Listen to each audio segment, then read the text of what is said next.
La solitude d'après-carrière, comment la vaincre? Salut, c'est Gladouane. Je suis une ancienne de l'équipe de France d'athlétisme, multiple championne de France au triple saut, longueur, hauteur et heptathlon, médaillée d'or et d'argent au Liban à l'occasion des Jeux de la francophonie. Et qui dit autant de médailles dit forcément beaucoup de rencontres, de voyages, mais également de stages. Autant dire un emploi du temps bien rempli qui laisse peu de place à la solitude.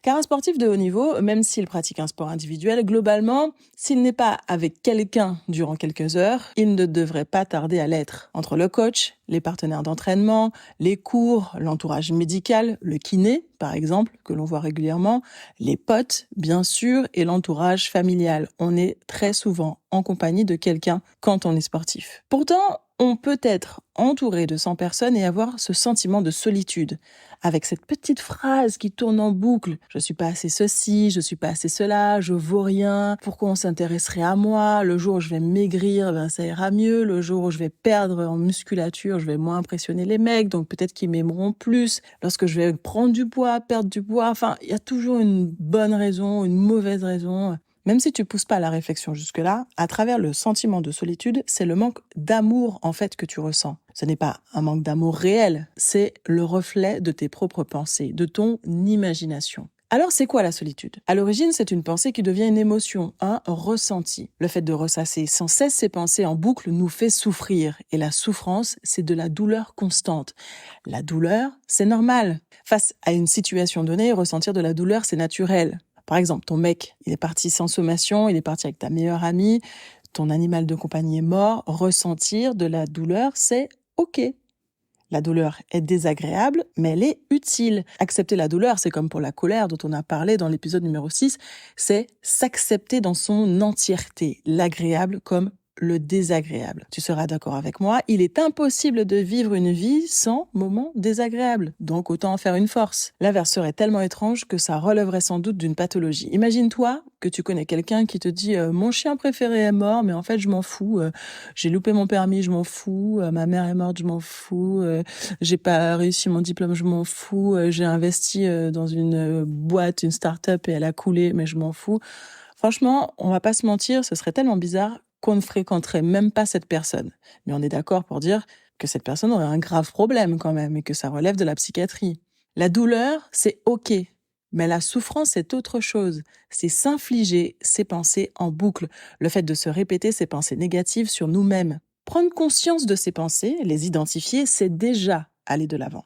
Un ami me dit souvent, trouver le problème, c'est déjà trouver une partie de la solution. Eh bien, même ici, cette phrase s'applique. Identifier les pensées qui nous hantent et qui nous enferment dans une spirale qui crée la souffrance, prendre conscience qu'on se les répète en boucle, c'est déjà passer à l'étape numéro 2.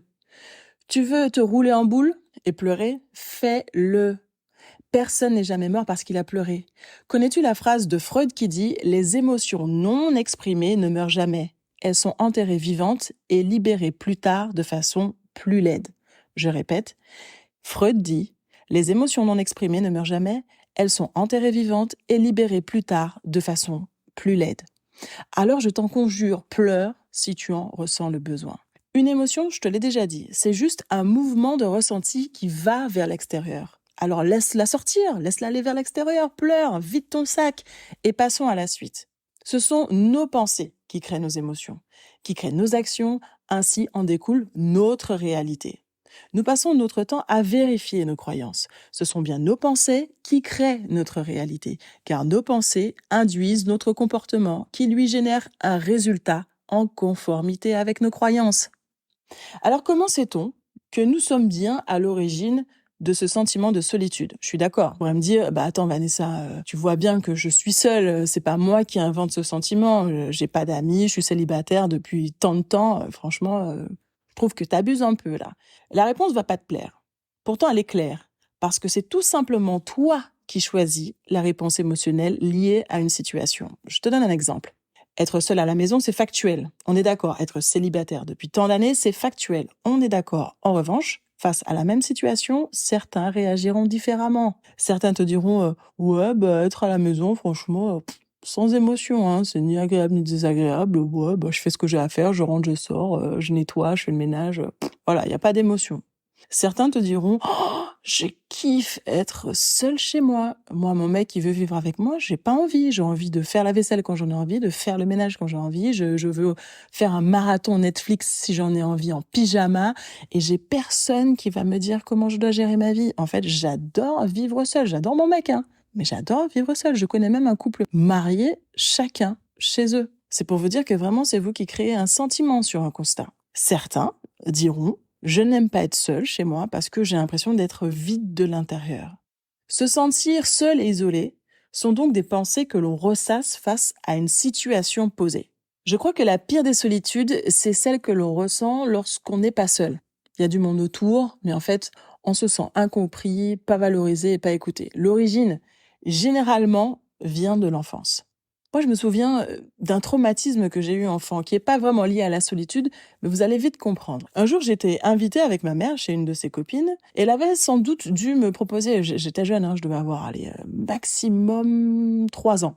C'est pour vous dire comment ça m'a traumatisée. Elle avait dû me proposer beaucoup de choses à boire, à grignoter, j'en sais rien, et j'ai dû répondre oui à chacune de ces choses, jusqu'à ce qu'elle me dise « Mais comment ? On t'a pas appris à dire non. Savez-vous non seulement à quel point depuis ce jour, j'ai tendance à dire non quand on me propose quelque chose, mais en plus, je dis non même quand j'ai faim, même quand j'ai soif, et depuis, j'ai toujours l'impression de déranger, d'être de trop. Pareil, une fois, j'étais chez une cousine de ma mère qui me gardait très régulièrement. Un jour, elle me dit, tu fais comme chez toi, hein. Moi, chez moi, quand on a soif, on ouvre le frigo et on se sert de l'eau. Quand on veut autre chose, du jus, du coca, enfin à cet âge-là, hein, il fallait demander à ma mère. Donc, elle m'a dit de faire comme chez moi, je l'ai prise au mot. J'avais soif, j'ai ouvert le frigo et je me suis servi de l'eau. Elle est arrivée, elle m'a vue dans la cuisine, ou je sais pas, je pense que c'est un de mes cousins qui a dû me balancer. Et je devais avoir moins de 10 ans et je me suis fait remonter les bretelles comme jamais. Elle m'a dit, non, mais même chez ma sœur, moi, j'ouvre pas le frigo. C'est irrespectueux d'ouvrir le frigo. Franchement, je pense que je tiens très certainement la racine de ma timidité et le fait que je sois très souvent en train de me répéter que j'étais une inadaptée sociale, que je n'avais pas les bons codes. Donc j'en profite pour vous dire de faire attention quand même aux mots que vous employez quand vous communiquez avec des enfants, mais attention aussi aux mots que vous employez pour communiquer avec vous-même. Ils ont un impact important sur vous. Le sentiment de solitude peut être aussi masqué. On connaît tous quelqu'un qui sort tout le temps, qui fait la fête, qui a une vie à 1000 à l'heure, qui fait des activités. Quand il est rentré, il est déjà ressorti, il travaille beaucoup, il se noie dans le boulot, il voit beaucoup de monde, il a plein d'amis, il est toujours parti en week-end. On connaît tous quelqu'un qui a cette vie-là. Bien sûr, je suis pas en train de dire que toutes les personnes qui vivent à 1000 à l'heure souffrent de solitude. Je dis qu'il est quand même important de, à minima, se poser la question. Qu'est-ce que je cherche à combler? Qu'est-ce que je cherche à masquer? Pourquoi j'ai cette vie-là? Le sentiment de solitude, il ne tombe pas d'un coup, il était forcément latent. Bon, maintenant, le passé, c'est le passé. On ne va pas changer les faits du passé, on peut changer la réponse émotionnelle liée à ce passé. Et nous pouvons aussi agir dans le présent. Agir dans le présent, c'est le seul moyen d'agir dans son futur. Donc si tu veux avoir la vie à laquelle tu aspires, ça ne peut pas se faire seul. Moi, j'aime beaucoup une phrase qui dit « Nothing comes free ». Rien n'arrive gratuitement. Donc si tu veux changer quelque chose, il va falloir faire quelque chose de différent pour que ça change. C'est comme dans le sport, quand tu as automatisé un défaut technique, il faut prendre le temps de travailler dessus pour le changer, pour le transformer. Sinon, la seule chose qui va se passer si tu ne changes rien, si tu ne travailles pas dessus, eh bien tu vas continuer à répéter le même défaut. Et plus tu le répètes, et plus tu l'ancres en toi. On va faire un truc simple. On teste ensemble. Tu vas rester chez toi quelques temps jusqu'à ce que le sentiment de solitude rejaillisse. Une fois qu'il est présent, prends le temps de décortiquer. Qu'est-ce que je ressens exactement? Quels visages apparaissent? Quels mots remontent?